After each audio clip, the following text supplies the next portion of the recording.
Hi, and welcome to King Poe Myers. Welcome back, everyone.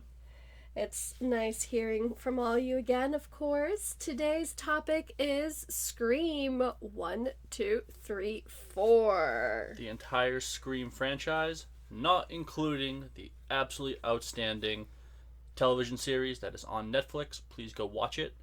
It is unbelievable. I hope to have a review for that at some point of life. Not the last season, though, because that was done by MTV randomly last year, and everyone hated it. Fun fact of the day. Exactly. Watch the original 2 seasons. You will not be disappointed. Alright, so let's dive into Scream 1. What do you got for us today, Dylan? Alright, so before continuing, let me just say, this is spoilers. We are talking about all the killers, we're talking about kills, we're talking about everything that has happened. So if you've not seen any of the Scream movies, stop listening to this, watch them, and then come back and listen. Please. Last warning, spoilers. So, Scream was created by Wes Craven, the great Wes Craven, and Scream 1, to make a very long story short, our main character is Sidney Prescott. Before the movie begins, in the story, her mother is raped and murdered, and the killer, or whom Sidney believed is the killer, is arrested, charged, and convicted of murder. And Scream 1 picks up about a year later. A year later in the year anniversary. And it's about Sidney trying to go through those emotions, trying to get her life back on track when people in her town, her classmates, start getting killed, then her friends, and then... I'm sorry, I thought you were going to say something. No, it's okay. And then we have the ending, the great, huge reveal, where we find out that it was actually her boyfriend, Billy Loomis, and his best friend, Stu, who actually were the actual killers of her mom and the killers of... Everyone else? of all the kills in Scream 1. They take responsibility for everything. They're the ones... They plan this whole elaborate scheme. What did you think of Scream? Because I know when it comes to horror, you do not like real life, and this is all real life. There is no supernatural elements. Yes, some funny, hokey moments at points. Scream is very self-aware. They talk about horror movies. They know about Michael, about Jason, poking fun at tropes in the horror genre. But it's still a horror movie. It is still a guy calling... It is still a guy calling people in the middle of the night and then attacking them and trying to kill them. So, you're right. I do not do real life horror, and this is very much that. Once again, much like we talked about with Freddy Krueger and Jason, Nightmare on Elm Street, and Friday 13th. There you go. Oh my gosh. I had no clue what I was walking into at all. I had no clue what Scream was about. I did see Scary Movie at a random sleepover. I always mention sleepovers, but that's where I watched anything quote-unquote horror related or just, I don't know, had fun, apparently. So I had no clue what it was about. He did, in this case Dylan, was like, okay, this is real life, like, this could happen, like, it's a killer, no superpowers, like, how are you gonna deal with it, like, are you okay? So he did ask on a constant level, thankfully, throughout the first movie. I feel like the first movie I watched it really while I was doing something else. I was still paying attention to things, of course, but I was, like, making sure I was okay. Second movie, more of the same, but at some point in the second movie, I became really interested. And, so the third and the fourth, I actually watched it without zero, distractions, and I just had so much fun watching them. So I personally loved all of them. I found them, I was on the edge of my seat. I'm I guess, growing in the horror genre and learning to appreciate. I appreciate Scream a lot because it has a lot of well thought out plots in every single one of them. Mm-hmm. And I appreciate that a lot, and that you really don't know who the killer/killers are. I love the characters. Obviously, the trio, I think that's what it's called. Like, Yeah. Gale and Sydney and Dewey. Mainly, I do love Gale. She is my favorite, I must admit. For many, many reasons. But before we get into that, what are... I don't know, we talked about so many things within the Scream Saga? Saga? Saga. Not Saga. That's a video game company. Quick question for you. Before watching Scream, did you at least know the Ghostface mask? Oh, I did. I did, but I don't know. Not blaming it or not coining the fact that I lived 16 years in Spain and that mask isn't as popular there than here, because we did see that mask over there, but I didn't grow up with it. Okay. I know that for a fact. Like, I don't know. I would have to, I can quiz my friends to find out, how often they've seen something Ghostface related. Because I know I didn't. And I know how big it is here. Yeah, I feel like growing up, that was a kind of a easy go-to costume. Like, everyone had that. At least all my friends, family. I was randomly Ghostface a couple of times for, a Halloween party or something, just because someone had the mask laying around. I feel like, yeah. I think that's one of the biggest differences where it lies. We talked about also, different movies, like Hocus Pocus, for example. Things like that. But even if this one's a big one, of course it's going to have more popularity here than in different countries. So now, moving right along to Scream 2, most of the cast that survived Scream 1 returns. It takes place at Sydney's college, and Sydney trying to, once again, the second time she's trying to restart her life. She's in college, she's with, she has a new boyfriend, she's making new friends, and then all of a sudden, people start dying. She is the target, and she once again has to survive through this horrible ordeal again. At the very end, we find out that we are once again two killers. One being her close friend Mickey, but Mickey is more of just a hired gun. The person actually behind everything in Scream 2 is her ex-boyfriend's mother, Mrs. Loomis. So, for me, I thought that was an absolutely great twist. She was always around, but she was never... You never kind of zoomed in on her. She pretended to be a member of the media. And what we find out at the end is she found Mickey through, the dark web on some chat room because she needed muscle. And Mickey was a young college student. Not trying to get ahead of myself, but Mickey could be my favorite killer in the entire series. I absolutely love Mickey. He really is a true psychopath, because there are times when he is very funny and lovable, and then you find out he is the killer, and it's like, oh, makes sense. And for me, he's just kind of that perfect serial killer. What do you think of Scream 2? I really liked it as well. I feel like I like where it picked up, sorry. Roughly, like you said, 2 years after the first one. I loved seeing Randy. I loved seeing him being back there, of course, and just all of them trying to still hanging out and whatnot, even with more new characters, obviously. So much like you stated, it's literally after every movie, everyone she knows just dies.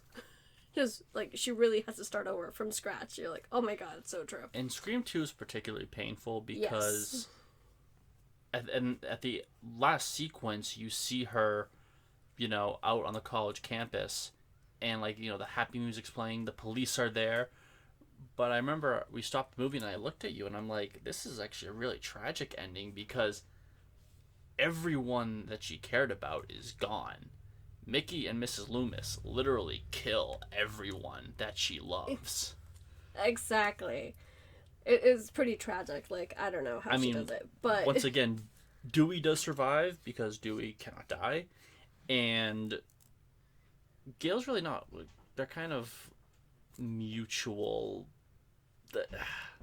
They're not friends. I would never classify Gale and as Sydney as friends. They're kind of, I don't know. They in have Scream 2 or just in general? Scream 2 and in general. Like they kind of. I mean, Gale being the heartless journalist who doesn't care who she hurts, just anything to get her story, anything to get her book, anything to get her name out. That is Gale Weathers. That is her character. Yeah, but by then, she's already like a best-selling author as well. So I do understand where she's going. Where are you coming from? Taking advantage of all those deaths, Obviously, even but making fun, even like making fun of Dewey and his ability as a policeman, someone she supposedly cared about. I mean, their first interaction is Dewey quoting her book, like Deputy Dewey is a dumbass, and she's like, I did write that. I understand why, even though I like you and I'm gonna marry you, but that's another different story of a movie. What I liked about 2 would be that the amount of information that the killers had to achieve to follow some pattern. Like, even though you knew that both killers had a different agenda, because Mickey was in it more for the thrill, because like you said, he is a psychopath. And I mean, his ultimate goal was his defense. His whole plan was to be caught. He wanted to go to trial, and he wanted to bring.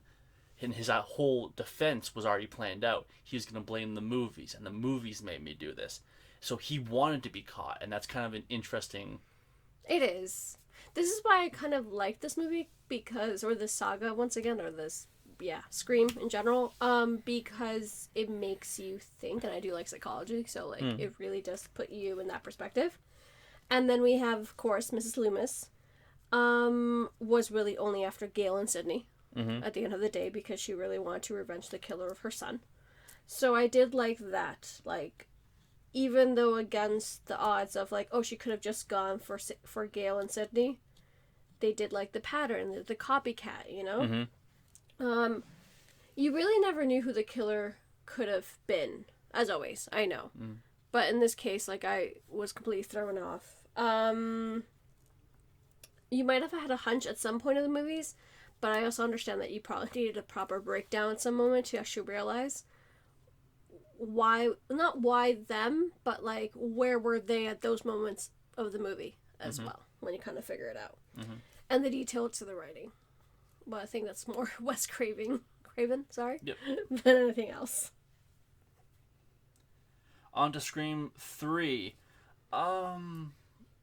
Scream 3 is very much the runt of the litter.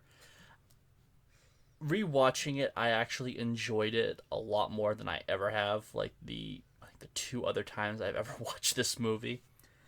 Once again, Sydney cannot catch a freaking break. By Scream 3, she is in hiding. She is trying to stay off the map.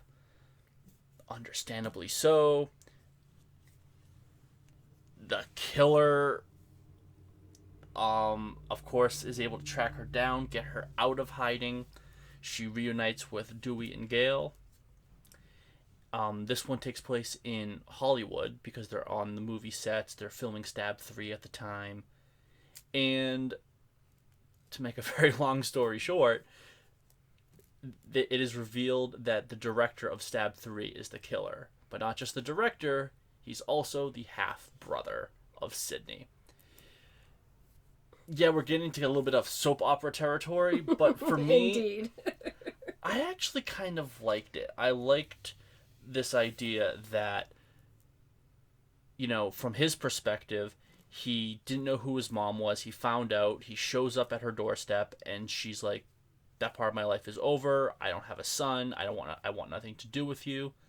He takes it in a very bad way, obviously. And he was the puppet master behind Scream 1. He helped Billy and Stu. Like you said, I'm a director. I direct.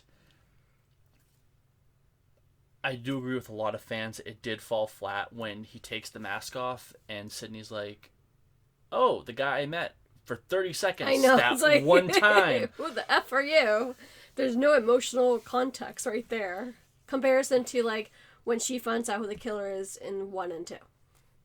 You know, obviously her boyfriend and her really close friend, and then a really close friend and her ex's mother. Yeah, exactly. Like, and this one, it's like, oh, sure. Like, Okay. why not? All right. What do you think of Scream 3? The first time I watched it, I mean, I only watched it once, but I've watched it a few days ago by this point already, and I had time to think. So originally, right after watching it, I really did like it. I liked the fact that it was a little, like you said, soap opera-esque. Not that I like soap operas, but you're like, oh, okay, that's cool. Like, he directed all the way to, like, the first movie, and, like, okay, this is maybe the trilogy, I guess? Even though I already knew there's a Scream 4, obviously so. It was really and utterly confusing to the point that you really had no clue who the killer was. Again, but in this case, a little bit more to the extreme. I feel like there's just so many characters that a lot gets lost in translation as well because there's no really deep connection to them. Of course, in this case, like, it could have been, like we always say, like, it could have been Mark. It could have been the bodyguard. It could have been John Milton. It could have even been, like, Randy's sister, I thought for a quick second. Even though it was random, but I was like, oh, maybe she has a reason because Randy did die in the second one, sorry, which we were really, really sad about that one.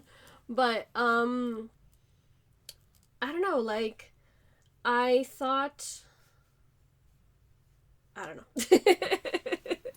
That's the thing, I don't know, it's really, there was a lot of characters.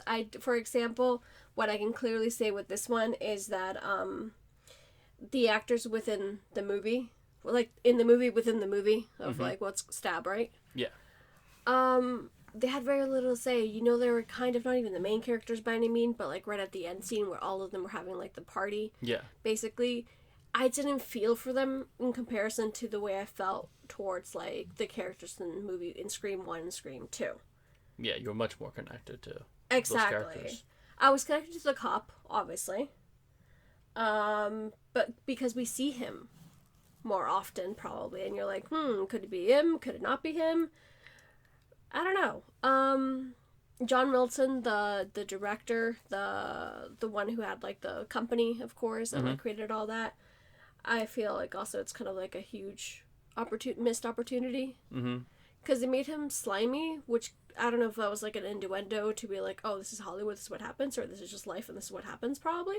But he could have been a bit more evil-like, because he's a mastermind, but I don't know. The director, you know who I'm talking about? I actually... Not the killer, because the killer's Roman. Yeah, exactly. No. The producer. The producer, John Milton. Okay. Like, the one who owned the house. Yeah. I love the house, by the way. I thought that was really cool. And then they also had that backstory, so I guess it kind of connects. Of, like, that room where everything happened, my mother, you did this to my mother, and I don't know. Oh, and then my question for you, because I had no idea what the fudge was going on, was, her mother. Yes. Like, the nightmares, and, like, what was happening? Why?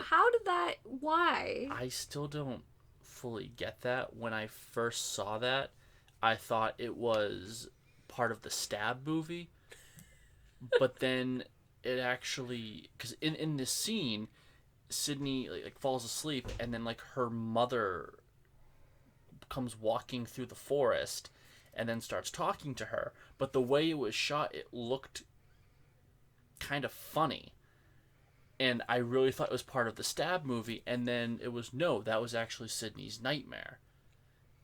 The way it was shot just really threw me off, and I was so confused by it. It threw me off as well. I was like, is she supposed to... And I'm like, how is that connected to the director, to Roman, right? I'm like, was he doing that? Because he directed everything? Was that just like... Because she never had mommy issues before. I mean, obviously it's painful, but we never really seen that side till then. But I don't know. I mean, I just thought it was just a very horribly shot scene. To bring it into Sydney's nightmare, it just made no sense. It was... I must give them props for the scenes that where Sydney was seeing her old house via the set. Yeah. And with the killer and going through and her, like, hanging by the door, because it's a set, of course, so it's not really a door. And I did love that aspect, because that's the part that gave me chills in a good way, because like, oh my god, like, that must be so horrible to live through again, and at the same time, she does it so well. But yeah. Scream 4. So Scream 4 is on the 15th anniversary of the original massacre. And, so Sydney's by then 32 years old, and she returns to Woodsboro to promote her new book with her publicist. So through the whole movie, basically, you find out that, of course, there's already been kills from the night before, and they found evidence in Sydney's rental car, and that's how she becomes a suspect in the murders and must stay in the town until they are solved. We're introduced to Sydney's cousin, Jill, and Sydney's aunt, which is her mother's sister in this particular case. She's dealing with the betrayal of her ex-boyfriend, so the moment that you see Jill is that the fact that you can realize it kind of already feels like Sydney's story. Mm-hmm. Because of the ex-boyfriend, it's a lot of similarities, basically. So within that, you just follow along the story of Jill and her friends. Her, I forgot her name right now. Kirby. Her best friend Kirby, that we adore as well, but we'll save her for a little bit later. And, all sorts of kills start happening, of course. We don't know who it is, and at the end of the day, long story short, once again, we have so much to tell with this movie, though. The killer ends up being two. It ends up being one of the friends, Charlie. Yeah. It was in her, like, Charlie friend Walker. group. Exactly. And it ends up being Jill, because she was so jealous of hearing Sydney's story. Sydney this, Sydney that, like, all her life, that she wanted to be the main character. And she actually, how do you say it, like, put all of it together. So for the end scene, to make it feel like she was the sole survivor, of the attack of another massacre, basically, and she blamed it on her ex-boyfriend, correct? Yes. So that, I mean, the movie obviously didn't finish there. No, it did not. It should have. It should have, maybe for some, apparently. They end up, so essentially Jill, one of the impactful scenes that I think I liked the most within that film, I guess, is that, you know, Jill, while she was hurting herself, she didn't kill herself by any means, obviously, because she wanted to be the sole survivor. All of a sudden, she was, like, kind of waking up, and she was, like, going to the ambulance, and you see all the cameras and the fame and the, you know, everything, and that's exactly what she wanted, so it felt like, oh my god, this is, like, the ending. No. Nice little snapshot into our society and how social media affects us. Exactly, because keep in mind, this was 2011. Yes. So I saw the big difference between, of course, Scream 3 and Scream 4, and I'm like, whoa, like, it's huge, everything about it. Of course, what Jill didn't realize is that she didn't kill Sydney survives. At some point in the movie, Dewey and Gale find out that Jill's the killer, and they figure it out, but at that point, Jill and Sydney were already fighting. And I love the line that she goes, you know, always look behind you, or always, well, I forgot exactly what she said, but it was like, always look one more time, and it was like a special nod to movies one and all three movies, actually. Don't mess with the original? No, not don't mess with the original.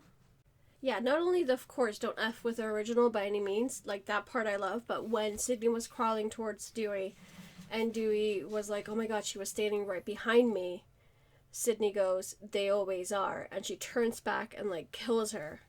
And in every single movie we can see that, because they always are standing right behind you, and they're always standing right behind Sydney, so we can definitely remember that. And also, like, you have to make sure that you shoot him in the head, because in every single one of them, that's, like, the final trigger, never better said, of all that. So I did like that continuity, I want to say. Continuity, thank you. I mean, for me, Scream 4, it really goes back to formula. to Scream 1 and 2. I absolutely love Scream 4. I am so excited that they're doing 5. I felt like the ending, though great, was a missed opportunity. I really enjoyed a lot of the new cast. I really, really hope that Kirby is still alive. Because Me too. I think that she can easily carry the franchise. Me too. I wish Jill was still alive. I think it would be great. I mean, it is Scream, so they could easily do it. It wasn't a kill shot. Because I think she was shot in the chest. No, she was shot in the head. That's why I just said it's continuity. Continuity. Continuity of, like, they're always shot at the end. I think almost always, but I'm pretty sure, like... Yeah, Mrs. Loomis, Mickey is just shot a million times. Yeah. No, Stu has a TV dropped on his face. Well, you know what I mean. Whoever, like, they shoot. But also in the third one, when they killed Romaine, it was also in the head because he also kept getting back up because he had, I think, bulletproof. Also, want to say. He had a bulletproof vest. Yeah, so that's like always shoot, like hit the head. That was the policeman saying, "Hey, the head." So that's why she learned from that. I would assume. No one freaking listens to Randy. Randy says, you have to go for the headshot. Yep, exactly. I agree with you with Kirby. I loved the actress, of course, Hayden Pattern, and she could still be alive. We don't know. We never really, it was. I mean, she was bleeding out. She was bleeding out, but it was only a knife. If that makes any sense, comparison to. I mean, if Sydney survived, she could survive. Exactly. I know maybe that's something that is not in the works precisely, but at the end of the day, no matter how much we love the trio, what was it, 2011, 2021, hopefully it might come out at this point already. The cast, we all age. That's just, it's science, it's logic, it's life. You know what I mean? So I understand that even though we don't want them to be killed off, because we love them so much, I do agree that if you're gonna give the role of Sydney, not Sydney precisely, no, she's Sydney too, or, you know what I mean? But the role, like someone else to fit her new lead. New lead to fill those shoes. Kirby, for me, takes the win, without a doubt. Not only because it's Scream 4, obviously, but just, like, after all the characters we've seen, I feel like she's the most character developed. She's there, she's got it. We know what she likes, what she doesn't like, much like we've learned to care for for Sydney. I say Gale because I really do love Gale in every aspect of her. I don't know why.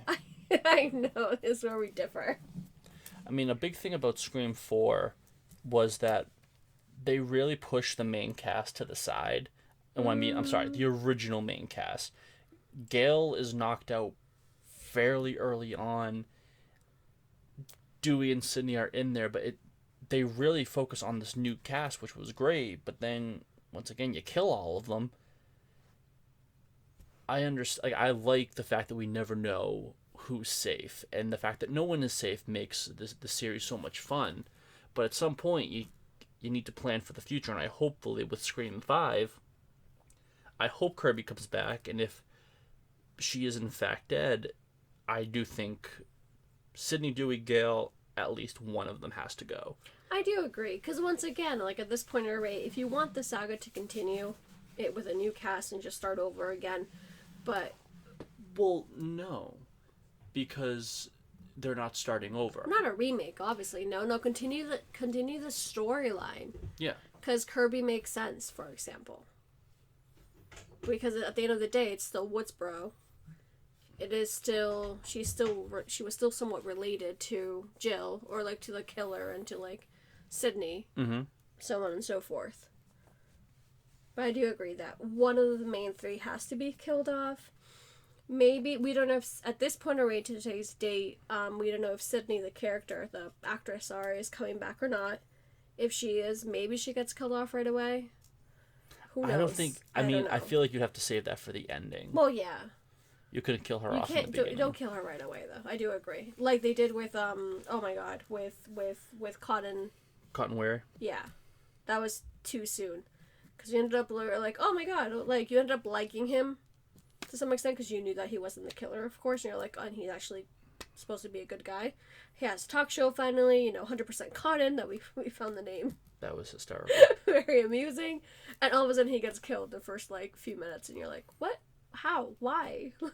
And I get that his character arc, you can argue, was complete, but I feel like you could have still done more stuff with him. I mean, God, Sydney is kind of entrapped in the same cycle on 4 different times. You have serial killers, keep doing the whole copycat thing, and this poor girl has to keep going through it. I think you have given Cotton Weary a little bit more time. Just a little bit more. I mean, come on. It doesn't have to be that right away. I would have, it's like the bodyguard would stay too long. The actress's bodyguard, I forgot his name right now, but him was like, what are you even doing here, pal? I don't know. Once again, there were so many characters in Scream 3 that you're like, wait, who's he again? Oh, Kronk? I think so. Yeah. Yeah. Well, now that we're talking about, I mean, we both admit that we both love Cotton Weary, but if you had to pick one character that, let's say, survived at least 2 movies, who's your favorite? Gale. Why? We see her character development. We see a lot of what she's gone through. Definitely nothing as traumatic, of course, as Sydney, but we're not talking about having the most traumatic past. We're just talking about character development as a whole.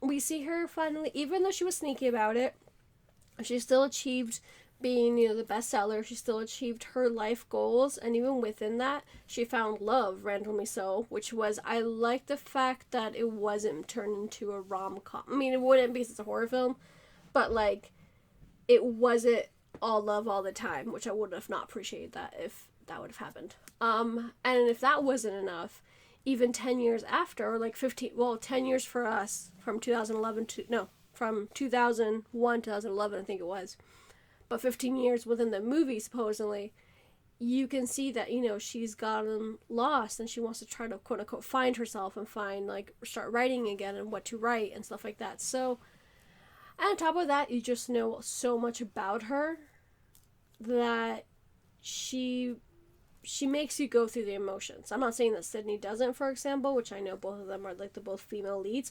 And I love the fact that they're, super strong and super consistent with all the things happening in their life, basically. But I do love me some Gale. I'll be sad when she goes, but I understand if she goes, when she gets killed off, literally. Kirby, I would rank pretty high, even though she's only been in 1, so I don't know if you said 2 or more, but I do love Kirby a whole lot. I loved Randy. I don't know if I'm missing anybody else on the top of my head, to be honest. How about you? I mean, Cotton, obviously. Oh, yeah. I mean, once again, someone else who has a horrible life. I mean, he's spending time with this woman, he's sleeping with this woman, and then he is wrongfully accused and convicted of raping and murdering her. And 2, he's not a go-lucky happy guy. I mean, he is clearly a very pleasant person, but you can tell he is angry. He wants to talk to Sydney. He wants to do all the TV specials because he wants to clear his name. Who wouldn't? So whenever you see him get angry, it's like, I get it. You have every right to be angry. You were wrongfully convicted. And Randy. Randy does not get enough love. He is the horror geek who knows all the formulas to horror movies and how things are supposed to be done, and he gives you the rules for how to survive a horror movie. Randy is he's so much knowledge, and he really does care about Sydney. He's just such a great character, and probably the biggest mistake this franchise ever did was to kill him off so early in 2. It was well done. They couldn't have really done it any better, but I just wish it had happened later or none at all. Because I really miss Randy. I mean, they did bring him back in 3 with this whole lost videotape thing. Yeah, I was freaked out by that. I mean, it was good because it was Randy, but they should have never, ever killed off his character. That was just horrible by them. And main cast, I gotta go with Dewey. I mean, he is just the lovable, very... It's Dewey. What can you say about Dewey? He's just very lovable. I think he gets stabbed in every single movie, and somehow he fights through. I mean, Sydney is freaking out, screaming. She's about to get butchered, and then Dewey will run into a house, run onto a set with no gun, just like, I'll get him, Sid. I'm like, God love you, Dewey. Like, you really do just want to help and protect this girl with no gun or no knife, just courage. And I give props to Dewey. Sounds like I'm making fun of him, but I'm not. I do genuinely love... You do. I love you Dewey. Like Dewey. If they killed him off, I would be very, very, very upset. Kill Sydney and Gale. Do not kill Dewey. See, I'm the most understandable out of the two of us, basically, because I understand. I would be sad that Gale gets killed off, but I understand. I don't know. I feel like it's hard for them to continue. But okay, so my sentence with that, or like my idea behind that sentence would be, and every single time I watch the movie without watching the continuous one. So like after two, I was like, after one, I was like, okay, I know there's more coming. There has to be more thing. After two, I'm like, what else can they think of? And then three happens. You're like, oh my god, what else can they think of? And then four happens. So I understand there's more storyline, but I don't know how long those characters would continue. However, they are making supposedly 5 and 6, and those two were the first two to sign on. So maybe they stay, and then it's Sydney the one who dies. I feel like out of the three of them, I don't know. I need to have all your opinions, because I haven't been in the horror genre long enough to know. So I want to hear every single one of your opinions, because once again, I really don't know. Out of the three characters, which one do you guys like the most? Because I feel like the least is Sydney. For any time I talk to somebody about the movie, it's like, oh, we don't, like, we understand that she's the main character, but, like, we like Dewey and Gale more. I mean, that's tough. That's really, really tough, because, I mean, Sydney is playing someone who is clearly very traumatized and trying to work through it, and you know what? She plays it very, very well, and those characters aren't very, I mean, she's very courageous. I mean, when it is time for the final showdown, I mean, she does bring it against whoever it is. Aww. She's very smart. Very, very smart. I mean, oh man, random thought.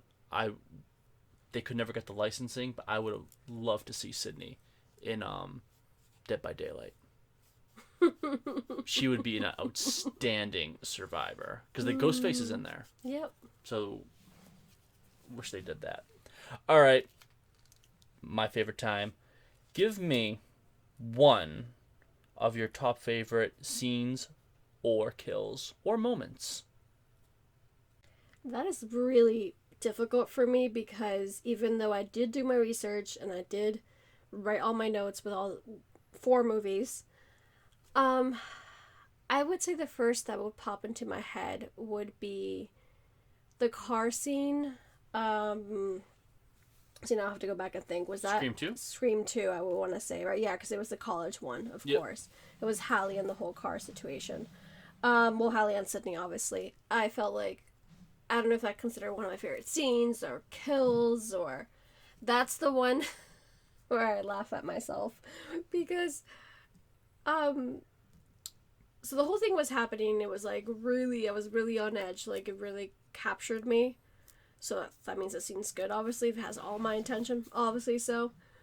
But then the fact that I'm like, why aren't they running? Like, why aren't they going towards, like, the public, or, like, towards, you know, people, rather than just, like, in the middle of nowhere, basically. And then the fact that when, like, I have no idea how it happened. I feel like that's when he had, isn't Jason the one who has, like, not super speed, but what does Jason do? What's his superpower? Well, he doesn't have a superpower, dear. I mean, with Jason, it's he can move very quickly. I mean, you never see him move, but like he'll be on one side of the house, they'll run, and then he's there, before right? you know, he's on the other side of the house. So that's the part where I felt like he was kind of like Jason-esque, because Yeah, he was in the car, and she goes back, even if that was only a matter of a minute, even though she was only looking at Hallie for like a few seconds, what it feels like. By the time she gets to the car, he's gone. And then he pops up like at the other side, like where Hallie is, and like kills her, which was made it. See, I liked Hallie. See, there we go. That's another character I liked. You know, just a little context for people who are having trouble remembering the scene. Ghostface is driving the car crashes.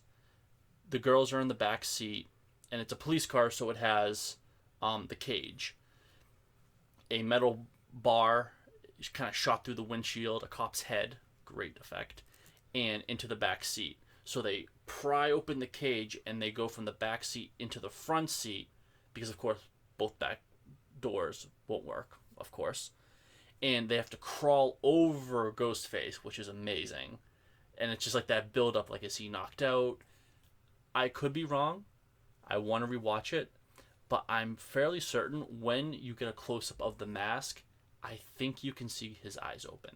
Because that is Mickey. No, we know it's Mickey without a doubt. I think his eyes, either his eyes were open, or maybe his eyes were just closed. He was playing possum that entire time. I get he moved very, very fast from the second they started running. Like, he had to literally jump out of the car pretty stealthily and then do a very big circle to get to where he had to be.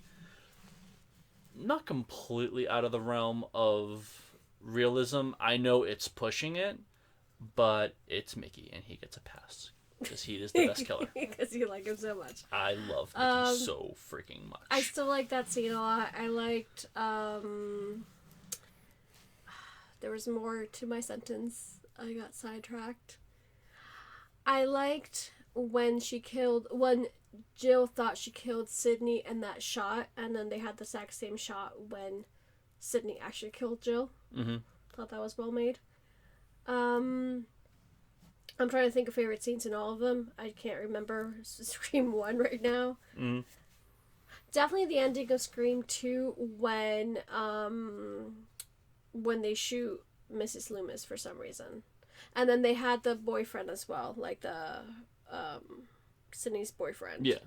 I don't know, the whole end scene was really, really well done. Plus, I remember now something about Scream 2, so I'm trying to remember Scream 1, but still, going back to Scream 2. The part where she was in the dress rehearsal. Mm-hmm.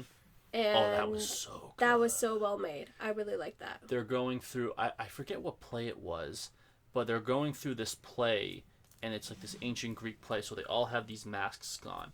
And Sydney is playing this distressed character, and she's supposed to be, like, she's afraid of all these characters on set. And as she's running around afraid of them, scared, what we now know is Mickey is putting the Ghostface mask on instead of the mask that everyone else is wearing. So there's like a lot of really good effects. There's thunder, there's lightning. It's a really good theater program. And then she'll see the Ghostface mask, and she starts freaking out. Everyone just thinks she's acting. And it just great psychology of just screwing with her. What about you? So making this list was tough because I didn't know if I want to do just kills or great scenes. One scene I absolutely love, and it's so quick, but I love it so much, is the ending of Scream 1. Billy and Stu are dealing with Gale, and Sydney's able to get away. And then they start freaking out, where is she? Sydney calls the house and uses the voice changer that the guys use. And it was just so... I don't know why I love it so much. It's just the killers who've been in control this entire time are now getting a call from Ghostface. And she actually puts on the costume very quickly. I wish she kept it on a little bit longer because I think that would have been excellent. But that was just perfection for me. the fact that she gave them a taste of their own medicine and really freaked them out.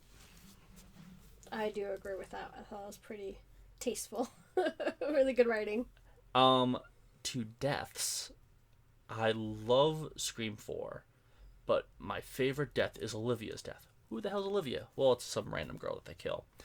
But it's the scene when Jill and Kirby are watching Shaun of the Dead.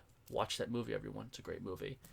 And they get a call from Ghostface, and he's saying, starts screwing with them and saying, I'm in the closet.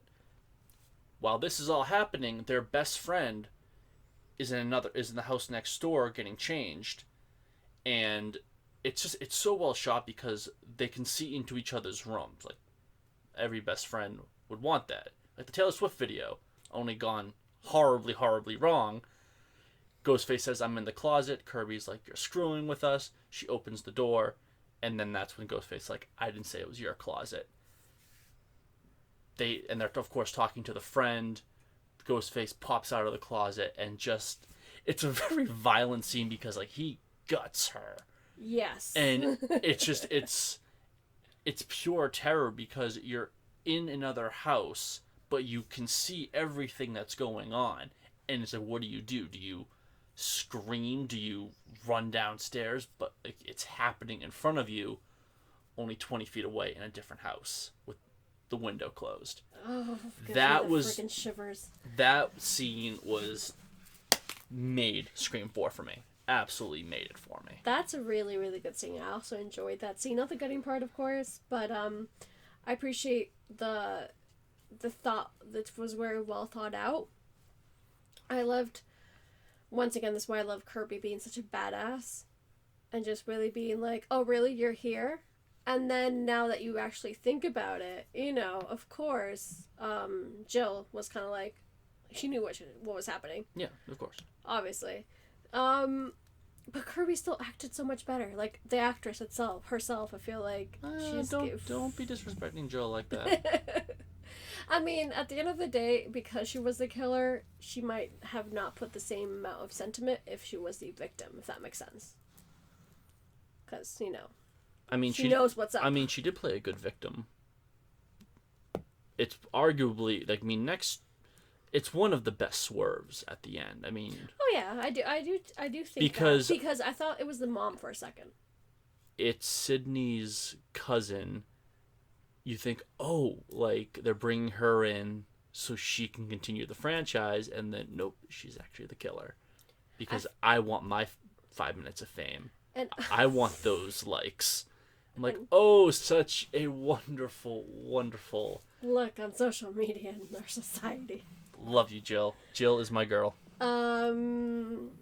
And I felt that as well because I do deal with teenagers a lot, so I do understand them quite well, and that would go through their heads to some extent. A future Jill Roberts. That is so comforting to know.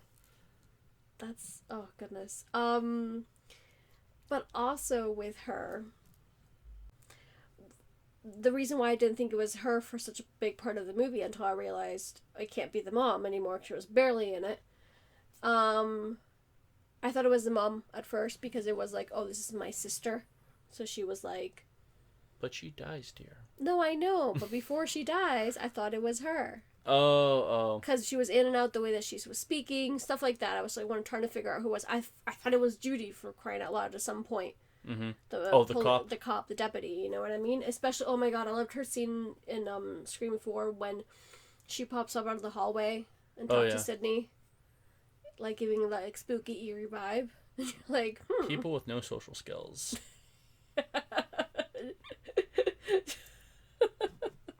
Just that. What else you got? And of course, how can it not be number one? Favorite kill / favorite scene. The opening to Scream 1.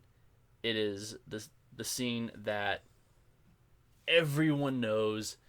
It is absolutely perfect. There's so much great suspense. It's a fairly decent scene. It's like 5-10 minutes long, in that range, and you get so much happening in such a short period of time. You get the best kill in Scream. you cannot start a franchise any better than that scene did. If that scene is not as great, if you don't kill off a major Hollywood actress, I mean, taking his props from Alfred Hitchcock in Psycho,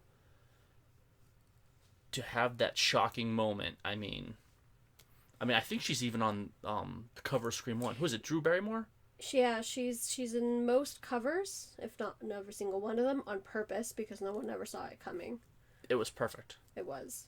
I feel like I would have been impacted differently if I were, not only in Scream 1, I was too much of a kid, but in Scream 3, if I would have been here, I guess, in the States, in the sense of, like, all the hype of, like, coming out and whatnot and seeing the movie and seeing the previous movies, but also seeing the movie posters itself. I feel like now I'm going to live Scream 5 very differently because I really do love the saga, and I would probably want to watch them again to some point because I like detective stuff, like Clue. I know it has nothing to do with, like, killing people. Well, killing it's Clue. Exactly, sorry. But I'm not the same way, not like, I don't know. It's not particularly scary, let's put it that way, but still, I like the intrigue of, like, oh, who did it, basically. So now I'm going to live it differently, and all that said and done, I feel like they did a wonderful job with all 4 of them, without a doubt. I definitely recommend. And if you get scared, if you started off scared like me, better said, I mean, my best suggesting, because I have a lot of friends who are like, oh my god, how did you watch Scream, because they don't like horror like me. And I'm like, well, you can actually do something in the background and just kind of, like, still pay attention, but you can have best of both worlds if you can. Watch it in the daylight. Watch it with all the windows open. You know what I mean? Don't put yourself in a situation to watch it in the dark by yourself. I think that's my first suggestion. Ignore everything she just said. Watch it in the dark. If you're afraid. If you're not afraid, then go for it. Watch it in the dark. Nobody home. Have a knife next to you. Get scared. It is the best feeling on earth. No, thank you. But back to what you said a couple minutes ago. Something that I think is very interesting about Scream, just my take, is I feel like it is, with a lot of series, obviously, you have the ups and downs, and it's like, it's very inconsistent. Like, oh, I like these 3, but these 2 were absolutely awful. These were all really, really good. I mean, even Scream 3, which is the runt of the litter, I think everyone will agree on that, is still a decent movie. Like, I don't hate it. There's nothing that... They do kind of dive a little bit more into comedy, but I love the story, these characters, and Ghostface so much that I don't care. Even though that is a slight dip, I don't think it's like, oh, Scream 3 is garbage.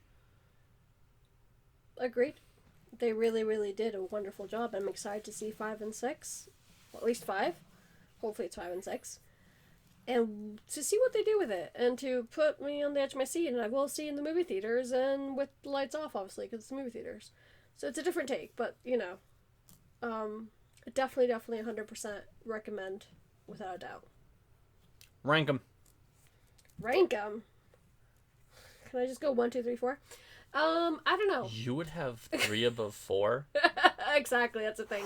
No, seriously. I was like, no. 1 is 1. Don't F with the original. Literally, even though 2, 3, and 4 are really good as well. Number 1 is number 1. For number 2, I'm having a hard time placing 2 and 4 off the top of my head ridiculously fast. I guess if I have to do it in these 10 seconds, I would do Scream 1 in first place, Scream 2 in second place, Scream 4 in third place, and Scream 3 in fourth place. You stole my ranking. That's mine as well. I mean, I will probably go back and forth on 2 and 4, because I really did love 4. I thought it was just so fresh, but 2 has Randy, and 2 has Mickey, and 2 has Cotton. And though I really did like keep saying Kirby, loved Kirby, the other killer, Charlie Walker, he's a good character. We barely talked about him. That's right. We totally forgot about him. Well, because he's kind of Jill's muscle, though Jill does a lot of the kills by herself. She's not like inept like Mrs. Loomis, who has to have Mickey do everything. But yeah, 1, 2, 4, 3 is probably my ranking. Please let us know what your rankings are. Favorite killer / best motive. Okay, I think I have to be tied, but with a bigger percentage at the end of the day for Billy Loomis. Maybe it's just my true spirit of don't F with the original, and I really did enjoy Scream 1. Granted, I did say twice that I wasn't watching something else, sorry. I was organizing or doing something else at the same time while I was watching, just for my own well sake of not liking scary movies. However, I really did appreciate that character and the reason behind it. I mean, in real life, non-justifiable. Oh, of course not. But I like him as an actor. He played it very, very well. I like that he had the soft side and the hard side at the same time. And the psychos, I kind of like you with Mickey, and I know that for a fact. My other part would say Jill, because it was unexpected. It was unexpected, but then once again, psychology-wise, society-wise, you're like, oh, it makes sense that she wants a piece of that pie. But overall, I guess I would say Billy Loomis. Okay. You? Very, very respectable. Billy is the original. Stu's just annoying. Well acted, but annoying. It's Mickey. Mickey, for me, is the absolute best. I mean, he's a psychopath, but he actually has a plan. It's not just... Like, he's truly terrifying because he's doing it for the thrill. Like, he wants the court case. He wants the defense. He wants, in a way, a little like Jill, wants the spotlight. Because, you know, he's an actor, and I love Mickey. I love, in the worst scene in all of the Scream saga, that god-awful singing number in Scream 2 that every Scream fan hates. And if you like it, I don't know why. The only reason why it's salvageable is because it's going on for so long, and then Mickey gets up and like starts like getting everyone into it and dancing along with it. And you're like, oh, he's so sweet, but then he's the killer. And I'm like, it makes sense. It makes sense in that kind of sense. For me, when I was watching, it was like, what the F is happening? Why is this happening? Why am I? It reminded me of 10 Things I Hate About You, and that scene where he was. If you ever watched that movie, you know what I'm referring to. He just starts dancing, and I know you haven't, but we will one day because it's a classic movie and I love it. But point being, he was dancing in the bleachers, and even though in this scene they were in the cafeteria, it reminded me kind of like that, like, because it came out of the blue. And but still, I guess after watching the movies and figuring out the reasoning behind Mickey, I understand, like, that's his sweet side, and that's like, oh, like, you don't think it's him because he's right there, and all these sorts of things, you know, like, he calculated every single moment, basically. Yeah. And of course, Jill. I mean, not to be a broken record, but Jill is absolutely outstanding. Much like Billy, the true mastermind behind everything. No one cares about the other Ghostface killer. She just uses him to further her needs. Jill is amazing. I absolutely love that character. She is absolutely outstanding. Love Jill, but you're not Mickey. And with all that said and done with Scream 1, 2, 3, and 4, we just did an hour podcast on purpose because there was so much to talk about, and we're very excited to hear your opinion as well. I mean, we talked for an hour, but we didn't even go over half of some of the characters and subplots, and I wish we could have done everything, but we'd be here all night. That would be a multiple part. Maybe one day we'll do that. But I really just we powered through the entire series about a week and a half. And it was very fresh in our minds. We loved it. It was my second time watching through. Well, not my second time, probably my fifth time. But I haven't seen a lot of these in a long, long time. But I liked how we were able to hit the points, hit the main characters, hit the good parts. I cannot recommend Scream enough. It has something that everyone loves, mystery. Who's the killer? Who's doing it? Why are they doing it? If you saw the ending of Scream 3, God bless. You're the only one. But I just thought it's just an outstanding saga, and I want more, and we're getting more. And one last thing, kudos to this franchise for not being like every other horror franchise, even the franchise that I love, like Halloween, who are doing the reboot and the soft reboot. I love the fact that Scream, we're getting a 5 and maybe even a 6.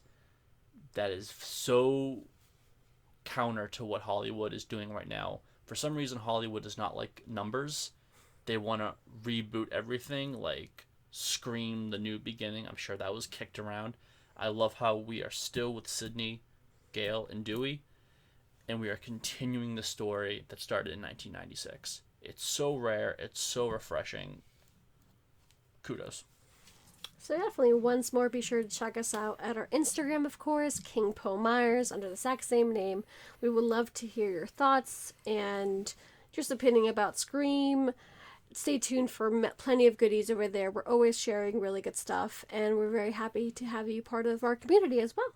So before we finish this episode, I also wanted to we both wanted to give a big, big shout out, of course, to our following content creators. For example, we watched Sack Cherry. Once again, I repeat, Sack Cherry. They'll all be tagged down below as always.